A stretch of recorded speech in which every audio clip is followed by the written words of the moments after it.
was talking to a friend the other day, and he said, "You know what? Forget it.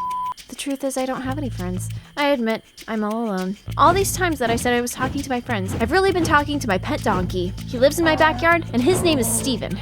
Woo, that feels good to get off my chest. Anyway, I was talking to my donkey Steven the other day. I told him that I think God is the reason we can communicate with each other.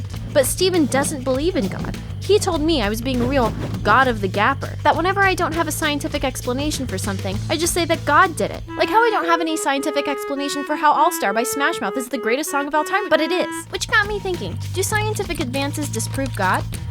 Well, I think it is obvious that science can disprove some of our misconceptions about how God interacts with his creation. For instance, some ancient people surely believed that lightning was literally an object that was thrown from heaven by an angry God. But now that we have a better understanding of how lightning works, we know that this is not the case. So no need for God, right? It seems like, as more questions are answered by science, the less room for God there is. Well, no, I think it is a mistake to assume that God is only active in the things we don't understand. This way of looking at things reflects a fundamental misunderstanding of how Christians throughout the ages have viewed God's work. Christians recognize two different categories of divine activity: ordinary and extraordinary providence. Miracles clearly belong in the second category, but let's investigate the first category a bit. Ordinary providence refers to the fact that God continually sustains his creation. God didn't just create the universe and then sit back in his recliner watching everything play out. God actively sustains creation at every place and every time. He upholds the universe so reliably that humanity can talk about things like the laws of physics. And because of God's constant upholding of creation, we can actually expect God to use nature to his advantage. So it is no surprise that scientific advances can actually give us a better understanding of some of the miracles in the Bible, like the parting of the Red Sea. You know the story: Egypt, Moses, Israelites crossing the Red Sea.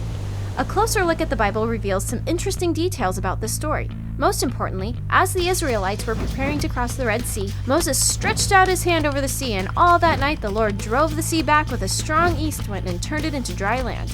The waters were divided and the Israelites went through the sea on dry ground. This is interesting because atmospheric scientists have demonstrated how a strong wind could produce the effect Moses describes in the book of Exodus. It is a phenomenon known as wind set-down and has the possibility of pushing 6-foot deep waters aside. So wait, science provided an explanation for this miracle, so why do we need God? Well, the fact that this event can be explained naturally doesn't mean that God was not needed. The wind still had to blow at the right time, in the right place, at the right speed.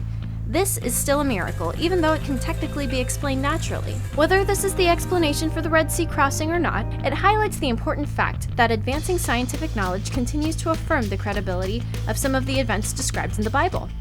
However, we do believe that there are some miracles in the Bible that cannot be explained naturally, such as the resurrection of Jesus or Balaam's talking donkey. Hey, wait a minute, Steven, is that you? But even if natural explanations for these miracles come along, the best that science can hope for is to move something we thought might be extraordinary providence into the category of ordinary providence. The point is that science does not contradict God. It just helps us to understand how he works in this world. Understanding his creation more will, no doubt, help us understand the Creator. Hope you enjoyed our video. Please agree or disagree vehemently in the comments below. For more information, check out Reasons to Believe at reasons.org.